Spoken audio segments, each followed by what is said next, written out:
Juan, capítulo 2, como introducción. Simplemente, hermanos, y quizás repita esto hoy, lo que tenemos aquí es que Juan ha dicho que Jesús es el Dios mismo, creador de todas las cosas. Sin Él nada de lo que ha sido hecho fue hecho. Dios Todopoderoso, pero dice, tabernaculó, se hizo hombre, habitó entre nosotros. Entonces tenemos un gran, bueno, no llamarle abismo, un gran puente, una gran escalera, como Jesús mismo lo dice, entre Dios, creador del universo, pero habitando como hombre. Y estos son los primeros relatos que Juan, movido por el Espíritu Santo, pone para decir cómo fue esa convivencia y cómo fueron conociendo a Jesús y cómo a través de conocerlo dijeron, este es el Hijo de Dios, y creyeron en Él. Entonces, quiero que tengan eso en la mente al leer. Juan capítulo 2, versículo 1. Al tercer día se celebró una boda en Caná de Galilea, y la madre de Jesús se encontraba ahí. También habían sido invitados a la boda Jesús y sus discípulos. Cuando el vino se acabó, la madre de Jesús le dijo, ya no tienen vino. Mujer, ¿eso qué tiene que ver conmigo?, respondió Jesús. Todavía no ha llegado mi hora. Su madre dijo a los sirvientes, hagan lo que él les ordene. Había ahí 6 tinajas de piedra, de las que usan los judíos en sus ceremonias de purificación. En cada uno cabían unos 100 litros. Jesús dijo a los sirvientes, llenen de agua las tinajas. Y los sirvientes las llenaron hasta el borde. Ahora saquen un poco y llévenlo al encargado del banquete, les dijo Jesús. Así lo hicieron.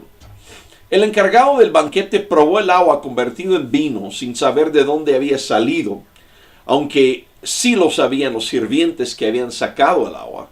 Entonces llamó aparte el novio y le dijo, todos sirven primero el mejor vino, y cuando los invitados han bebido mucho, entonces sirven el más barato. Pero tú has guardado el mejor vino hasta ahora.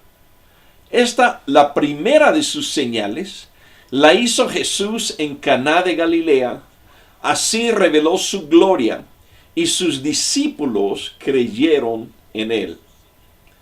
Después de esto, Jesús bajó a Capernaum con su madre, sus hermanos y sus discípulos, y se quedaron ahí unos días. Cuando se aproximaba la Pascua de los judíos, subió Jesús a Jerusalén. Y en el templo halló a los que vendían bueyes, ovejas y palomas, e instalados en sus mesas a los que cambiaban dinero. Entonces, haciendo un látigo de cuerdas, echó a todos del templo, juntamente con sus ovejas y sus bueyes. Regó por el suelo las monedas de los que cambiaban dinero y derribó sus mesas. A los que vendían las palomas les dijo, saquen esto de aquí. ¿Cómo se atreven a convertir la casa de mi padre en un mercado? Sus discípulos se acordaron de que está escrito, el celo por tu casa me consumirá.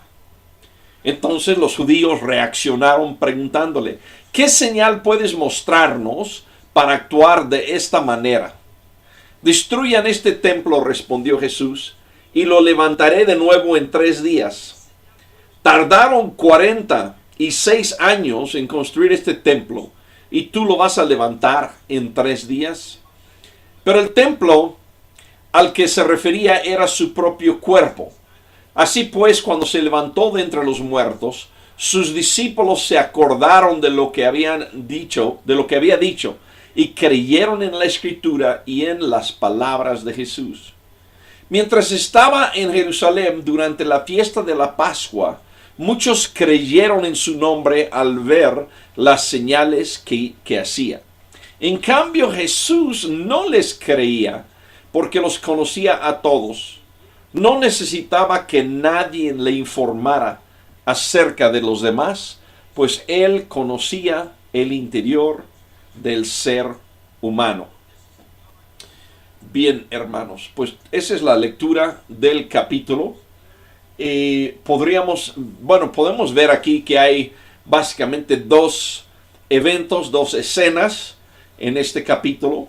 Y realmente el Evangelio de Juan, eso es para mí algo muy bello en el Evangelio de Juan, es que hay escenas, ¿no? Si podríamos casi pensar una obra de teatro. Obviamente no es una obra de teatro, pero en una obra de teatro montan una situación y hay una plática ahí y saca ciertas conclusiones y luego pasan a otra. Y así en Juan tenemos a Jesús en diferentes situaciones. No todo el libro es esto, pero en bastantes casos Él está en un lugar, ocurre ciertas cosas, dice ciertas cosas y de ahí vamos viendo quién es Él, ¿no? Entonces aquí es algo muy sencillo y esto es en el Evangelio de Juan. O sea, la introducción del 1 no voy a repasarlo, pero realmente pues tenemos el ministerio de Juan el Bautista, Juan anunciando quién es Jesús y un par de sus discípulos de Juan que empiezan a seguir a Jesús y llaman a otros y creo que según la cuenta ahí, por lo menos unos 4 personas siguiendo a Jesús al cierre del capítulo 1. El capítulo 2 nos lleva y dice: al tercer día se celebró una boda en Caná de Galilea y la madre de Jesús se encontraba ahí. También habían sido invitados a la boda Jesús y sus discípulos.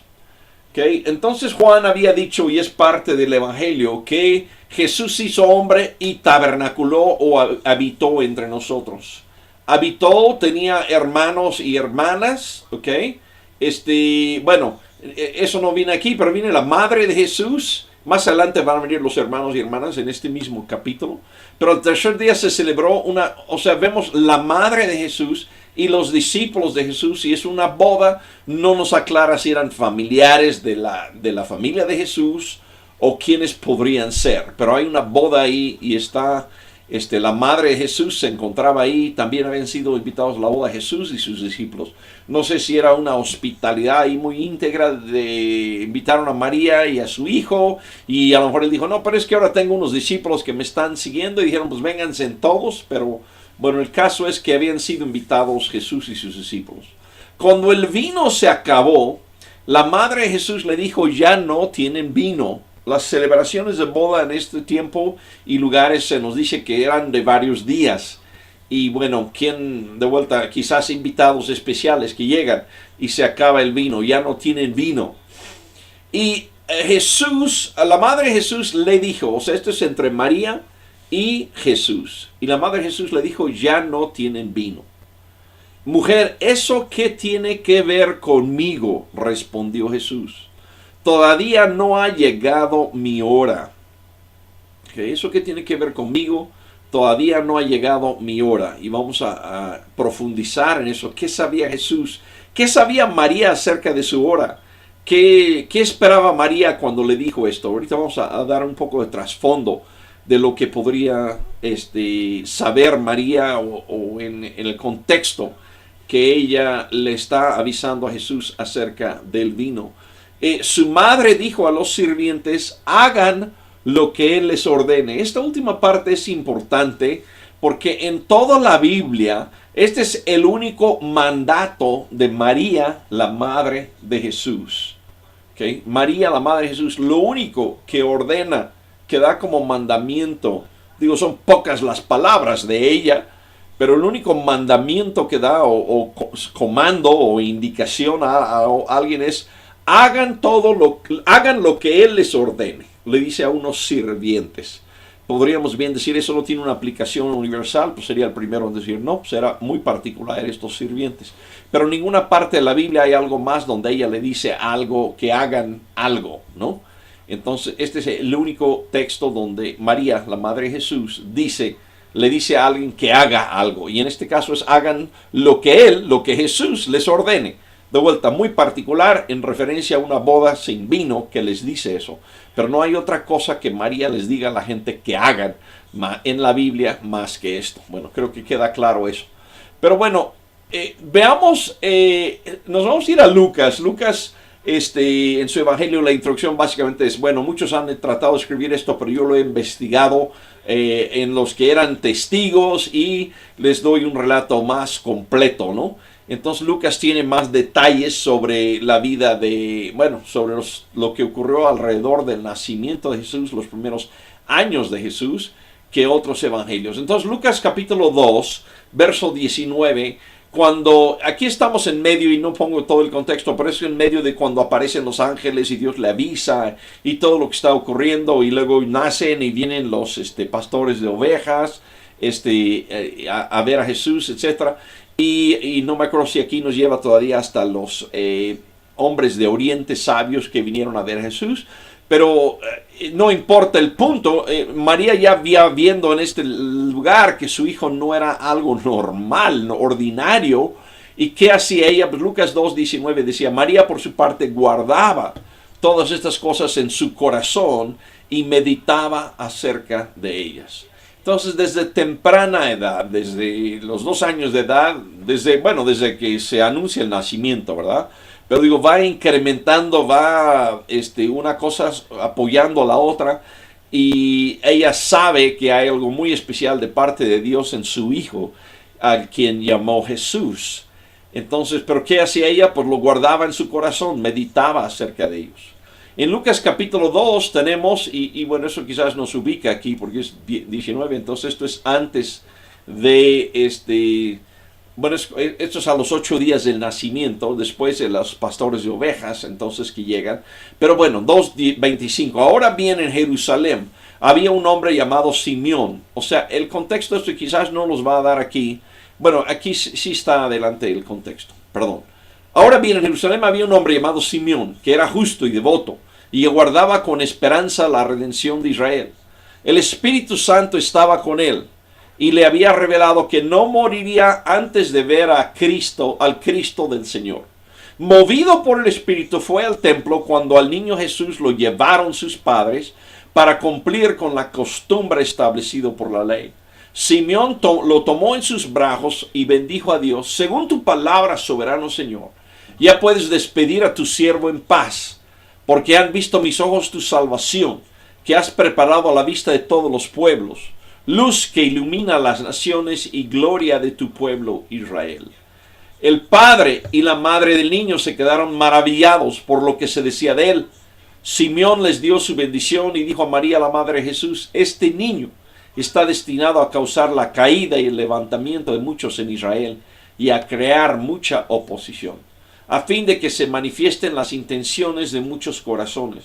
En cuanto a ti, una espada te atravesará el alma. Todas esas cosas María va guardando en su corazón, va meditando, tiene como antecedentes de Jesús, y llegan a unas bodas en Caná de Galilea. No sabemos si ella y Jesús habían tenido conversaciones acerca de esto o no, pero ella le informa del problema. ¿Qué podría hacer él ante la falta de vino? Y la respuesta de Jesús es, todavía no ha llegado mi hora. Ella, como la mayoría de los judíos de ese tiempo, al saber de un Mesías, pues saben la parte gloriosa y se brincaban pues la parte de Isaías 53, por ejemplo, donde va a dar su vida como el Cordero de Dios.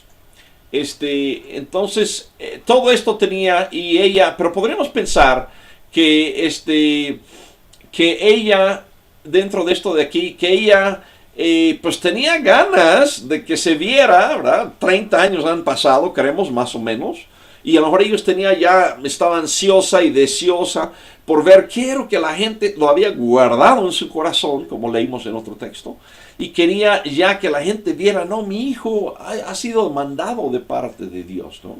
Imagínense haber platicado con ángeles, etcétera, ¿no? Todo lo que tenemos ahí en la historia, sobre todo en el Evangelio de Lucas, y tener eso todo guardado y eres tú el único que sabe, los demás no lo saben. Pues ella a lo mejor estaba ansioso de que la gente conociera esto. Y por eso ella, pues no sé si lo empuja, le dice a Jesús, pero sabemos que no hay nada, que no esté bajo el control del Dios en todo esto, ¿no? Entonces, ella los deja ahí, hagan todo lo que él dice. Entonces el relato sigue en el verso 6 de Juan 2, y dice, ahí había ahí 6 tinajas de piedra, de las que usan los judíos en sus ceremonias de purificación. En cada uno cabían unos 100 litros. Jesús dijo a sus sirvientes, llenen de agua las tinajas, y los sirvientes las llenaron hasta el borde. Ahora saquen un poco y llévenlo al encargado del banquete, les dijo Jesús, y así lo hicieron. Hay varias cosas que podemos comentar aquí. En primer lugar, estas son unas bodas, es una fiesta de bodas. Jesús en Mateo 19, no tengo el texto para ponerlo aquí en la pantalla, pero en Mateo 19 dice lo que Dios unió, hablando del matrimonio, que no lo separe el hombre. Entonces, el celebrar una boda, más que algo secular, es uno de los actos de creación de Dios. Por esta causa dejará al hombre a su padre y su madre, se unirá a su mujer y serán una sola carne. Entonces, una celebración de parte creativa, de parte de señorío de Dios, el celebrar un matrimonio. Porque algunos han dicho, pues es un evento secular. No, no, no, para nada. Es un evento de la creación de Dios, donde un hombre y una mujer se unen para ser una sola carne. Entonces Jesús ante eso dice, ve la necesidad del vino y actúa, ¿no? Aunque no ha llegado su hora, actúa. ¿En qué forma actúa? Bueno, se mencionan las tinajas de piedra, ¿ok?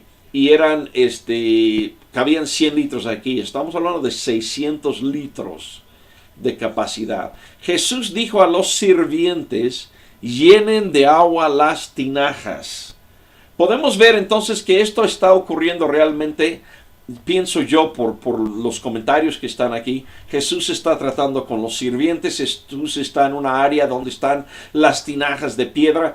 A lo que quiero llegar, Jesús no está junto al maestro de ceremonias de la boda, no está en la mesa de honor, sino está atrás con donde trabajan los siervos o sirvientes, está atrás donde preparan comida, donde preparan vino, donde llevan el servicio si alguien ha trabajado en un servicio de comida, un restaurante o algo, detrás de las escenas, pues saben muy bien lo que estamos hablando aquí. Entonces habla de las tinajas y Jesús está con los sirvientes, a los sirvientes. Llenen de agua las tinajas y los sirvientes las llenaron hasta el borde. Ahora saquen un poco y llévenlo al encargado del banquete. Aquí queda muy claro que Jesús no escoge, y quizás por lo que él dijo, ¿verdad? No ha llegado mi hora. Jesús no escoge y no va a él ante el encargado del banquete y dice, miren lo que yo hice. O sea, él está detrás de las escenas, está obrando, lo que podemos ver es algo sobrenatural, pero lo está haciendo a la luz y queda muy claro más adelante, ¿verdad? Que los que lo están viendo son los sirvientes y al final del pasaje vemos que sus discípulos. Pero realmente esto no lo está haciendo, o sea, varias cosas aquí, no busca hacerlo en público, pleno público, de vuelta, sacar al encargado del banquete junto al maestro de ceremonias, a la mesa de honor, no hace eso, ¿no? No dice a todos, vean, chequen qué es agua y ahora voy a hacer un milagro y van a ver qué es vino, nada de eso. Entonces lo hace como que detrás de las escenas, ¿ok? Lo hace sin buscar mucho resultado del público en general. Podríamos usar el término de decir, Jesús lo hace inclusive humildemente. Saquen un poco. Él nada más le dijo, pongan el agua, saquen el agua. También aquí podemos ver que él no hace no dice que haga una larga oración, que diga unas palabras mágicas, que se movió, que tembló, no, nada más, o sea, un simple hecho, tan simple como meter el agua a las tinajas y luego decir, saquen un poco y llévenlo al encargado del banquete.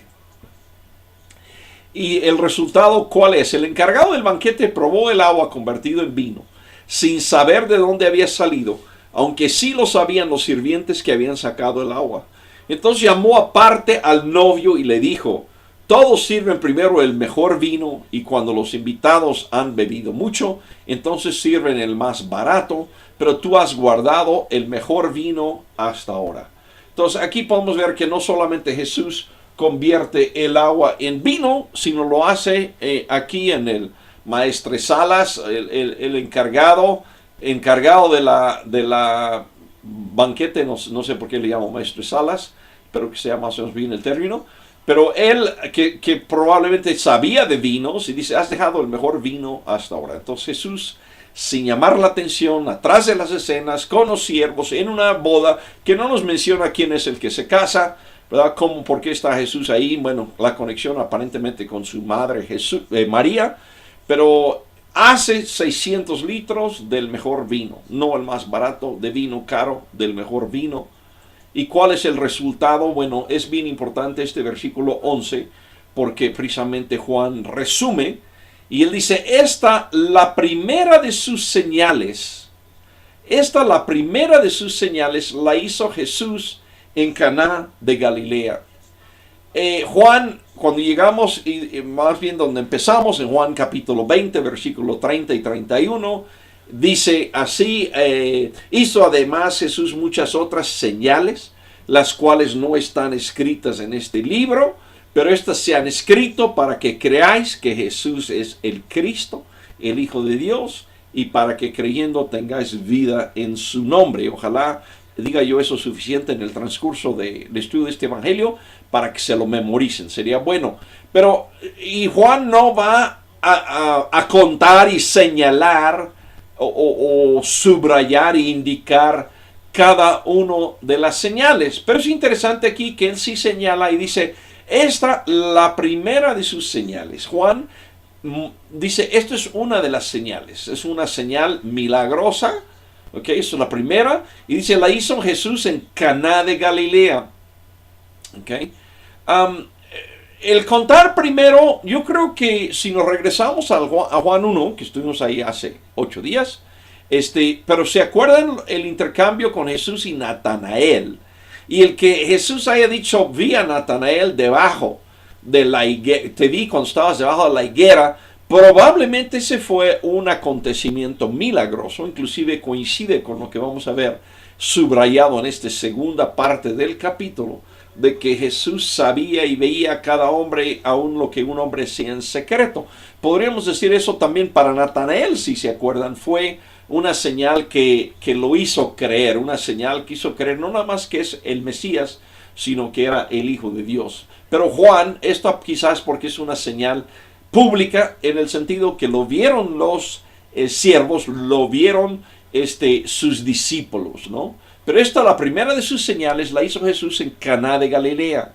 Y aquí viene algo. Así reveló su gloria y sus discípulos creyeron en él. Entonces podemos entender todo esto en esta escena o en este evento, que Jesús le dice a su madre, mi hora no ha llegado todavía, no es hora todavía que yo me dé a conocer a todo Israel.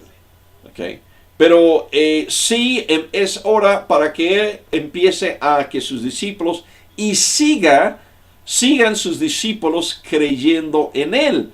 Porque de vuelta acabo de mencionar las palabras de Natanael, pero ahí en el capítulo 1 tenemos otras palabras de Andrés y de otros, ¿verdad? Donde están diciendo por lo menos nada más, hemos encontrado al profeta del que hablaba Moisés. Entonces, una de las palabras claves y la palabra en todos sus, ¿cómo puedo decir? Todas sus formaciones, es todo alrededor de creer, creyeron, ¿no?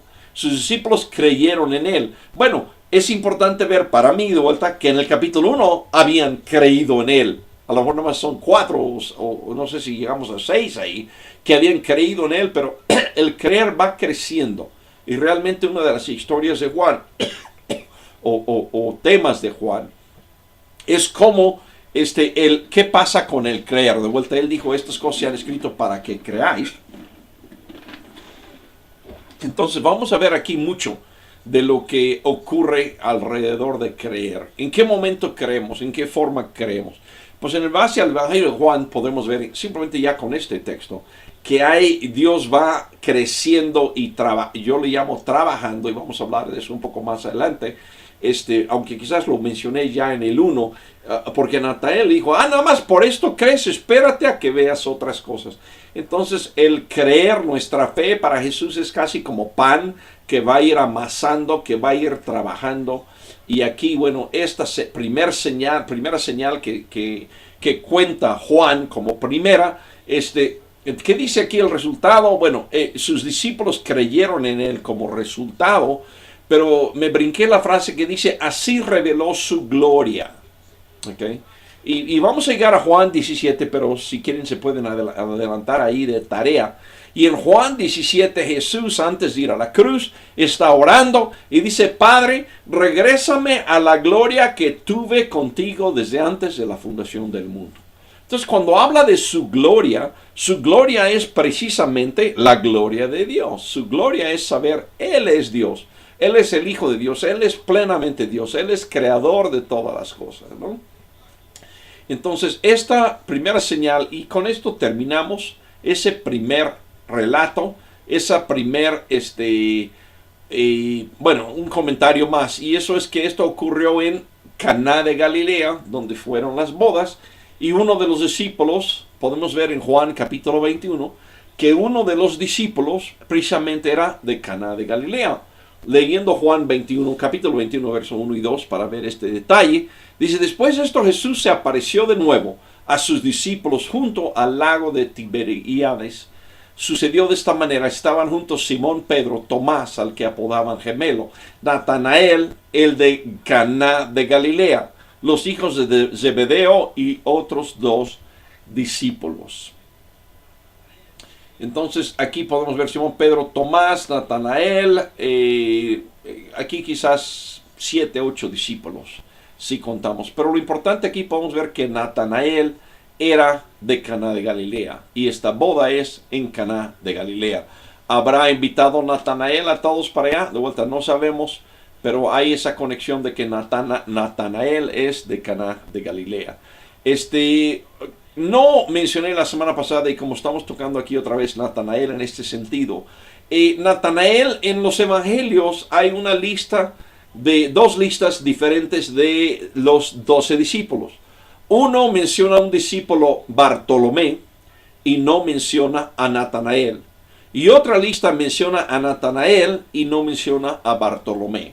Por lo tanto, se cree y se entiende que Natanael y Bartolomé son uno y el mismo. O sea que el Natanael que vimos en el capítulo 1 de Juan termina siendo uno de los 12 discípulos de Jesús.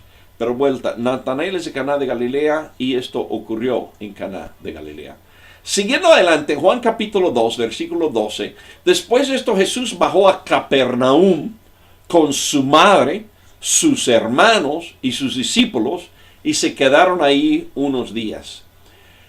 De vuelta, es un hombre. Dios se hizo hombre, tabernaculó entre nosotros, tiene una familia humana, ¿no? Jesús bajó a Capernaum con su madre, sus hermanos y sus discípulos. Algunos han querido decir son sus hermanos porque eran discípulos, pero aquí podemos ver que menciona hermanos como algo separado de discípulos. Y cuando menciona a sus hermanos, los menciona en relación con su madre, siempre que los menciona, porque hay otros evangelios que los mencionan, otro de los 4 evangelios, y en algunos casos quizás con José, que vimos creo que en la introducción. Pero Jesús bajó a Capernaum en ambiente familiar, su madre, sus hermanos, sus discípulos, y se quedaron ahí unos días. Cuando se aproximaba la Pascua de los judíos, una fiesta judía, se aproximaba, subió Jesús a Jerusalén. Y aquí quiero leerles para que sepan lo que está ocurriendo en esta fiesta. Uno, porque sube Jesús, y quiero que vean por qué sube Jesús. Pero también esto nos va a dar el contexto de por qué están, ya lo hemos visto ahí, los que venden cosas y los que cambian monedas. ¿Okay? Eso lo vamos a entender a base de la descripción de la fiesta aquí en el libro de Deuteronomio, que es uno de los 5 libros de Moisés al inicio de la Biblia. Deuteronomio 14. Cada año sin falta apartarás la 10ª parte de todo lo que produzcan tus campos. En la presencia del Señor tu Dios comerás la 10ª parte de tu trigo, tu vino, tu aceite y de los primogénitos de tus manadas y rebaños, y lo harás en el lugar donde Él decida habitar. Así aprenderás a temer siempre al Señor tu Dios. Aquí vemos algo interesante. Hay muchos cristianos hoy, muchas iglesias, y inclusive me atrevo a decir la gran mayoría, que dicen debemos diezmar. pero no han leído y no practican el diezmo conforme está aquí en la ley de Moisés.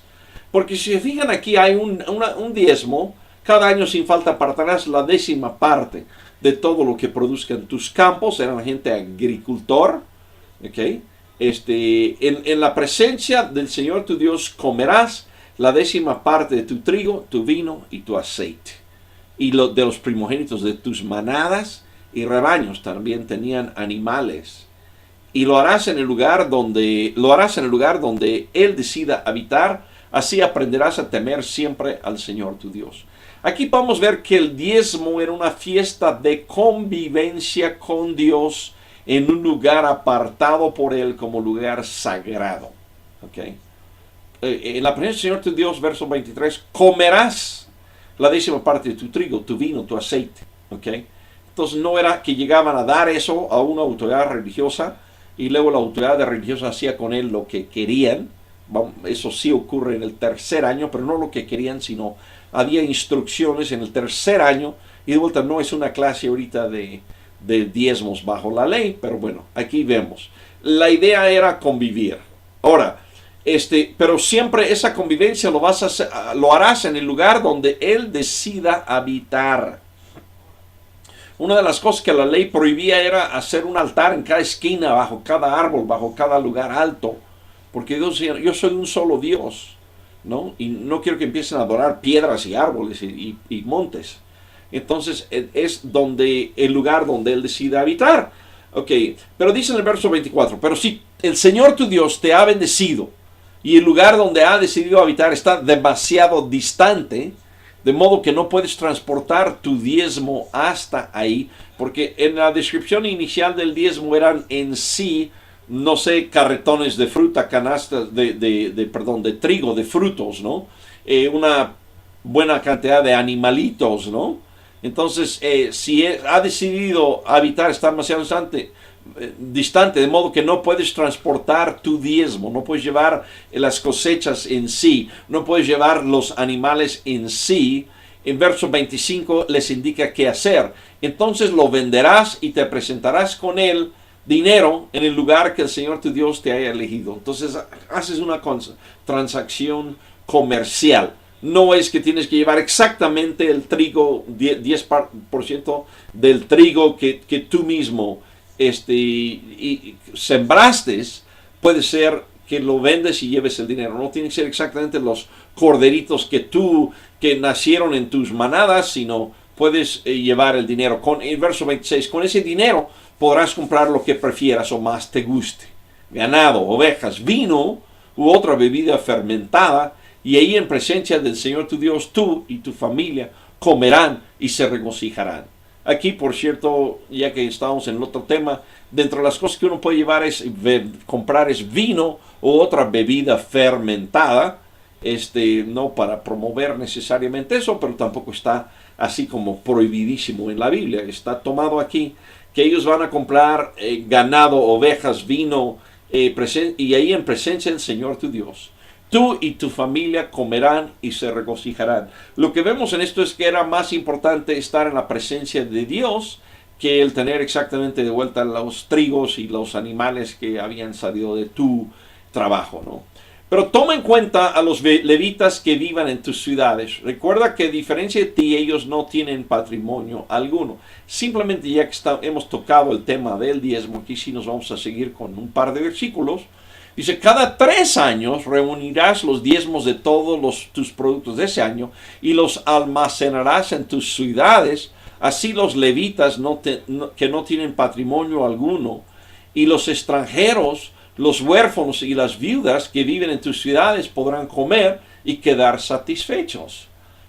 Entonces el Señor tu Dios bendecirá todo el trabajo de tus manos. Entonces es el tercer año, cada 3 años reunirás los diezmos, los mismos, no es otro diezmo, cada 3 años reunirás los diezmos, los que había descrito arriba, y esos los almacenarás en tus ciudades, y esos son para los levitas, los extranjeros, los huérfanos y las viudas que viven en tus ciudades, y así podrán comer y quedar satisfechos.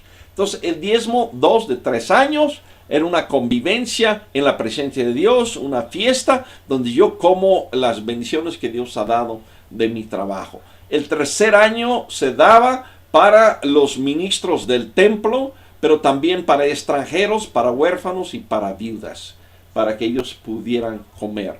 Entonces, de vuelta, ese tercer año, pues va designado cómo se va a usar. Ahora, esto pone el escenario, ¿okay?, de lo que hemos estado viendo en Juan. Juan decía después, cuando se aproximaba la fiesta de la Pascua, subió Jesús a Jerusalén. Es esta fiesta a la que sube, ¿ok? Y bueno, verso 14. Y en el templo halló a los que vendían bueyes, ovejas y palomas, e instalados en sus mesas a los que cambiaban dinero. Entonces, la ley decía que podían vender los animales allá y llegar y comprar otros. Entonces aquí unas personas muy listas dijeron, pues vamos a poner un puesto ahí mismo en el templo. Que ahí mismo en el templo llegan a comprar el buey, la oveja, la paloma, ¿no?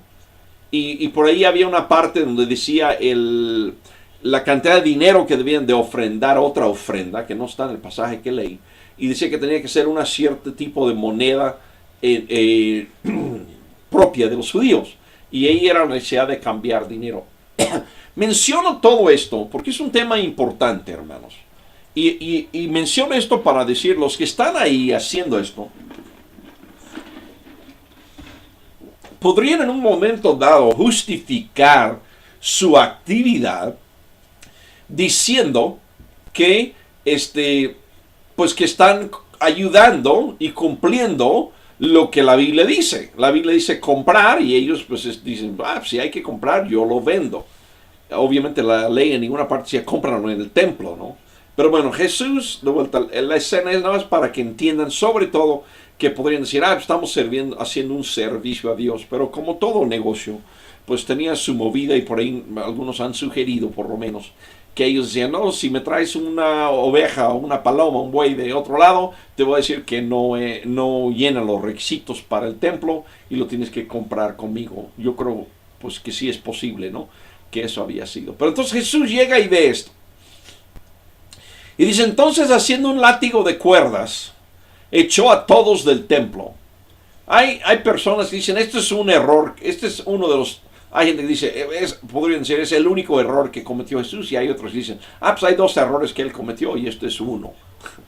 ¿Sí? Y esto lo ven diferente, ¿no? Jesús haciendo un látigo de cuerdas, echó a todos del templo. ¿Cómo los echó? No sabemos si con la amenaza del látigo fue suficiente o le llegó a dar un latigazo a alguien. Pero definitivamente eso es lo que nosotros llamaríamos fuerza. Está usando la fuerza o la amenaza de fuerza para hacer algo físicamente con las personas. Aquí ya no les está diciendo cambien su corazón, sino dicen de aquí salen, porque salen. Entonces corrió a todos, echó a todos del templo juntamente con sus ovejas y sus bueyes, regó por el suelo las monedas de los que cambiaban dinero y derribó sus mesas. ¿Sí? Entonces entró en él una pasión que en el Evangelio lo vamos a ver más adelante y con el contexto del Antiguo Testamento justifica, dice, no, esa es una señal que se había profetizado del Mesías, que él iba a tener que tener pasión, el amor por el templo de Dios, ¿no? Entonces a los que vendían las palomas les dijo, saquen esto de aquí. ¿Cómo se atreven a convertir la casa de mi padre en un mercado? Entonces, aquí lo que vemos que Jesús no estaba de acuerdo con que un lugar donde debían hacer casa de mi padre, casa de oración, que lo conviertan en un negocio. Jesús no está de acuerdo y toma las medidas más enérgicas, más fuertes, más físicas de todo lo que hace en su ministerio para decir, no quiero comercio en mi templo. Ahora, no tenemos ese templo hoy en día, no hay un lugar físico que sea nuestro templo, pero sí tenemos reuniones, y bien pueden ser en la casa de un hermano, pueden ser en un lugar que hemos rentado o un lugar que hemos comprado, pero el físico del lugar no es importante, pero sí nos reunimos como el pueblo de Dios. E invariablemente ya es tradición, como lo era con estas personas, que alguien o muchos allí están vendiendo cosas. Y hay gente que a lo mejor dicen hermanos y por ahí, de vuelta, podríamos o no juzgar sus intenciones, pero dicen por ahí tenemos los talentos. La hermana hizo unos tamales y van a comprar los tamales y eso va a ser su ofrenda. De vuelta, pues a lo mejor su intención sí es dar la ofrenda, ¿no? Pero Jesús no está de acuerdo con que se haga comercio. Siempre hay comercio, hay interés en dinero. Y bueno, no puse aquí un texto de Mateo que dice, nadie puede servir a dos señores. Vas a servir al dinero o a Dios, porque vas a descuidar uno o el otro. Entonces, Él no quiere que se vendan nada. Vendemos CDs, bueno, yo no, pero hay gente que vende CDs, venden DVDs, venden los mensajes, venden inclusive la asistencia, la cobran. Vamos a hacer, según tenemos un ministerio de alabanza y es un grupo y cobra dinero, me van a perdonar, pero Biblia en la mano, todo eso está mal. Todo eso está mal. El que haga algo para negocio es negocio. Y quieren hacer algo para el Señor, no cobren. Esa es la indicación. Y fuerte, Jesús, yo no me atrevería, no me arriesgaría que llegara Jesús con un látigo de cuerdas a echarme por estar haciendo negocios. Cabe mencionar en otro rubro, hermanos, hermanas y todo, que llegan a la iglesia y dicen, pues aquí voy a promover mis perfumes, aquí voy a promover mi catálogo de zapatos, aquí voy a buscar mejor chamba, y son otra forma de hacer negocios. Y el que dice con látigo en la mano, corriéndolos, tumbando las mesas, sacando a todos, ¿cómo se atreven? ¿Cómo se atreven a convertir la casa de mi padre en un mercado? ¿Cómo se atreven a ir a un lugar donde, ponte que todos son hipócritas, si lo quieres ver así, pero que hubiera una sola persona sincera yendo ahí a decir, vengo a adorar a Dios, yo vengo a darle gracias a Dios, yo vengo a aprender de su palabra, y tú vas y le distraes la atención de Dios creador para decir, te vendo X. ¿Cómo te atreves a hacerlo? Y llámenme, enójense en lo que quieran, pero para mí está muy claro este punto. Cambia radicalmente lo que se llama iglesia hoy en día. Si le quitamos todo el negocio, pues veríamos qué es lo que queda de obra espiritual en la iglesia. De vuelta, punto muy importante, ¿cómo se atreven a convertir la casa de mi padre en un mercado? Culpable la iglesia evangélica, americana, mexicana, latina, mundial, de esto al día de hoy.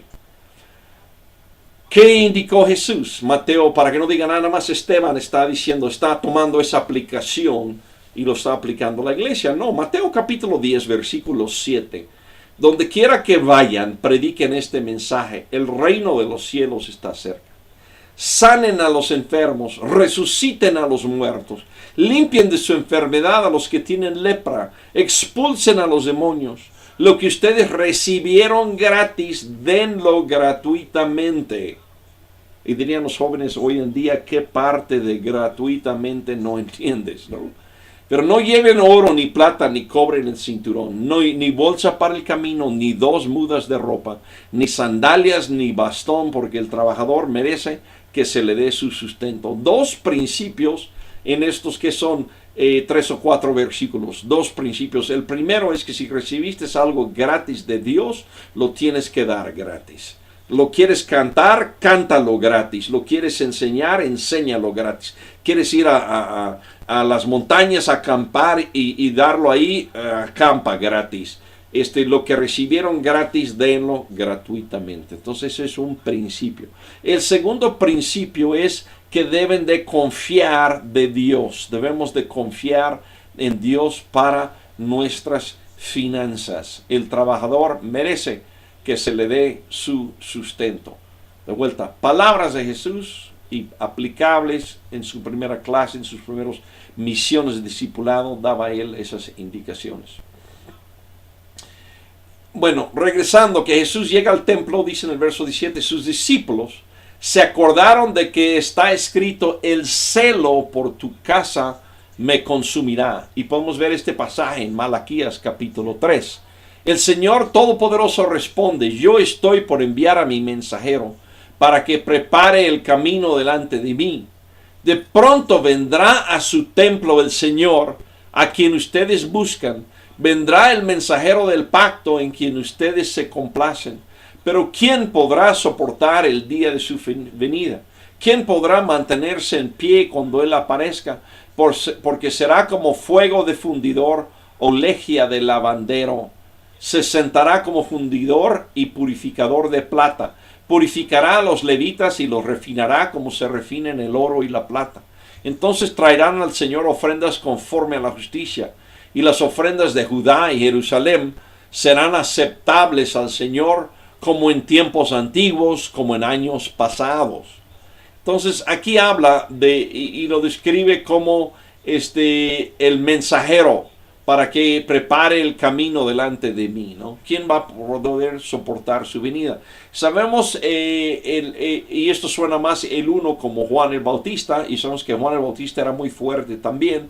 Hagan obras dignas de arrepentimiento, ¿verdad? Pero aquí dice, se sentará, dice aquí, vendrá el mensajero del pacto en que ustedes, y aquí es mensajero del pacto, de pronto vendrá a su templo. Entonces Jesús llega en una fiesta de Pascua, pum, sin esperar, sin mayor aviso, llega y empieza a purificar. Sabemos que esta purificación completa, pues la termina hasta que pues entremos ya en la gloria, ¿no?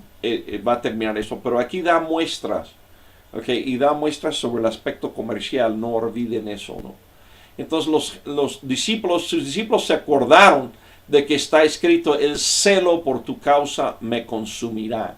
Entonces Jesús está haciendo una acción muy fuerte. Sus discípulos están diciendo, ay, el texto de la Biblia dice esto, y están conjuntando una cosa con otra, ¿no? Y vamos a ver el resultado en versículos más adelante. Juan 2, entonces los judíos reaccionaron preguntándole, ¿qué señal puedes mostrarnos para actuar de esta manera? Imagínense que yo llegara a la catedral principal de cualquier ciudad de X religión y empezara yo a quitar cualquiera que vendiera cosas, que estuviera allí haciendo otra cosa, y dijera, no, mira, es esto. Entonces, pues en primer lugar, a lo mejor me arrestan, ¿no? Pero aquí ellos, por la misma forma en que lo hace, le dicen, ¿qué señal nos puedes mostrar para actuar de esta manera? Le piden una señal.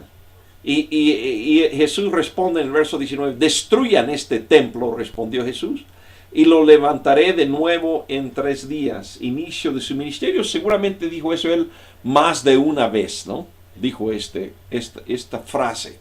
Pero aquí, empezando prácticamente su ministerio público, y él dice, destruyan este templo. Cuando ya lo están juzgando, traen personas y dicen, él dijo que iba a destruir el templo en 3 días, ¿no? Tuercen las palabras. A lo que quiero llegar es que se acordaban todavía de esta señal que dijo, destruyan este templo, respondió Jesús, y lo levantaré de nuevo en 3 días. Tardaron 46 años en construir este templo y tú vas a levantarlo en 3 días. O sea, de vuelta, ellos, clásico en Juan, entienden, y bueno, aquí lo explica en el verso 21, pero el templo al que se refería era su propio cuerpo. ¿Okay? Entonces, aquí tenemos algo que ocurre en Juan, y yo le llamo a veces conversaciones en paralelo. ¿Por qué paralelo? Nos dicen que 2 líneas paralelas jamás se encuentran, ¿no? Entonces, aquí paralelo porque Jesús está hablando de su cuerpo y ellos están tratando de entenderlo como el templo físico que está ahí en Jerusalén, ¿no? En ese sentido, conversaciones paralelas.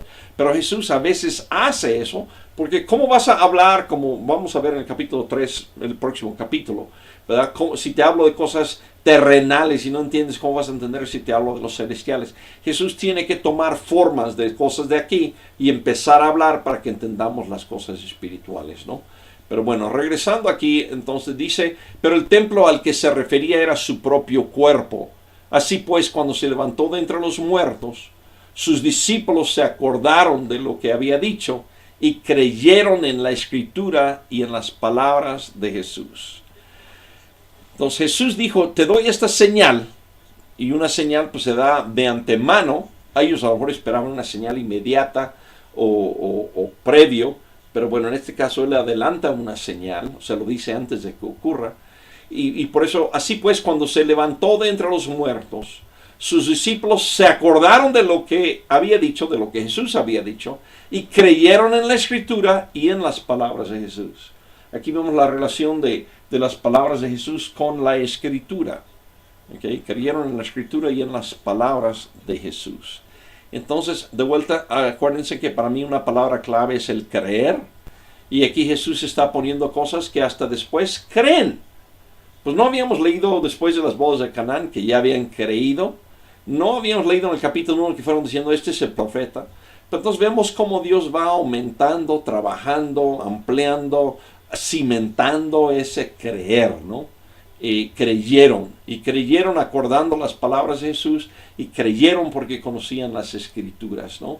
Un buen ejemplo para nosotros. ¿Por qué esa señal de la resurrección? Pablo, un buen fariseo que conoció al Señor, pero él en Romanos 1, verso 4, pero vamos a leer 3 y 4, nos explica esta señal, cómo lo entiende él. Este evangelio, Pablo hablando del evangelio que predica a los romanos, este evangelio habla de su hijo, que según la naturaleza humana era descendiente de David, pero que según el Espíritu de Santidad fue designado con poder Hijo de Dios por la resurrección. Okay.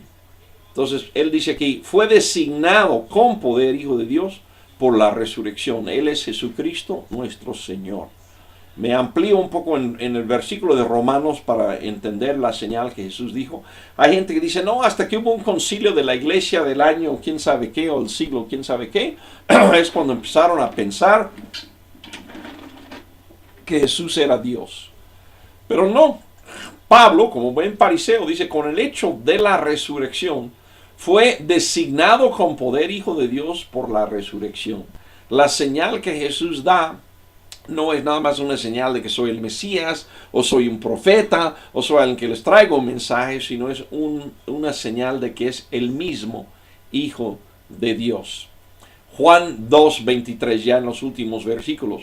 Mientras estaba en Jerusalén, durante la fiesta de la Pascua, o sea, este solo viaje dura, no sé si todas las fiestas ahí, una semana, 2 semanas, muchos creyeron en su nombre al ver las señales que hacía. Entonces Juan, regresando a lo de las señales, Juan señaló el convertir agua en vino como el primer señal. Y aquí él menciona muchas señales sin ser específico. Muchos creyeron en su nombre al ver las señales que hacía. Y por eso si nos vamos otra vez a Juan capítulo 20, él decía, hizo además Jesús muchas otras señales que no están escritas en este libro. Y aquí él hace referencia a ellos, pero no dice qué señales son.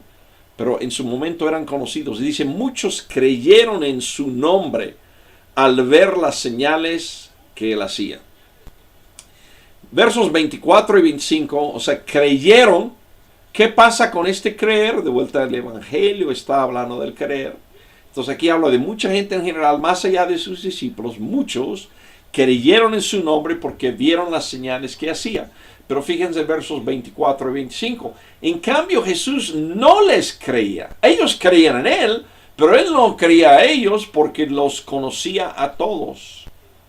No necesitaba que nadie le informara acerca de los demás, pues él conocía el interior del ser humano. Entonces Jesús, ellos creían, no sé si profesaban creer, sentían que creían, pero ellos decían, sí creemos, pero Jesús no les creía porque los conocía a todos. No necesitaba que nadie le informara nada acerca de los demás, pues él conocía el interior del ser humano. Y eso Juan no lo señala como, no lo pone como una señal milagrosa, pero veamos 1 de Reyes 8 y podemos ver aquí, cuando en el país haya hambre, peste, sequía o plagas de langostas o saltamontes en los sembrados, o cuando el enemigo sitie alguna de nuestras ciudades, en fin, cuando venga cualquier calamidad o enfermedad, si luego cada israelita consciente de su propia culpa extiende sus manos hacia este templo y ora y te suplica, óyelo tú desde el cielo donde habitas y perdónalo. Trata a cada uno según su conducta, la cual tú conoces, puesto que solo tú escudriñas el corazón humano. Entonces, esto es un libro de la historia de Israel, sagradas escrituras de los judíos, y ahí está diciendo, solo tú escudriñas el corazón humano. Y Juan está dando testimonio por este relato aquí, de vuelta, no es un gran escándalo, detrás de las escenas, Jesús no les creía, porque los conocía a todos. Y dice, no necesitaba que nadie le informara nada acerca de los demás, pues él conocía el interior del ser humano. Y según Reyes, solo tú, Dios, escudriñas el corazón humano. Lo mismo que hemos visto y enfatizado en Hebreos capítulo 4, versículos 12 y 13. Ciertamente la palabra de Dios es viva y poderosa y más cortante que cualquier espada de dos filos. Penetra hasta lo más profundo del alma y del espíritu, hasta la médula de los huesos, y juzga los pensamientos y las intenciones del corazón.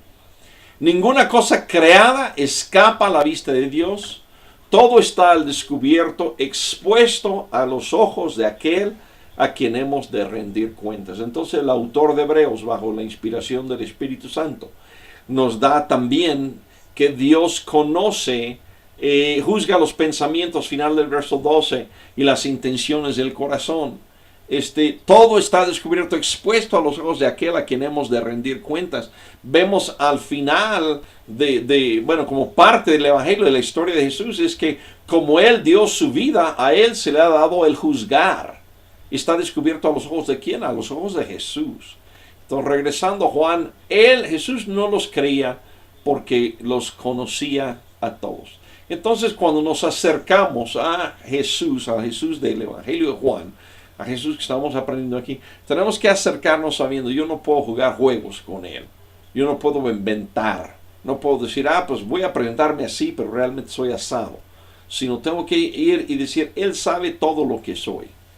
Y eso a veces nos da siempre la libertad de llegar y decir, ¿sabes qué, Dios? Yo soy un malo. Yo soy una persona sin fundamentos, que me muevo de aquí para allá, que fácilmente traiciono a ti, a los que quiero, etc.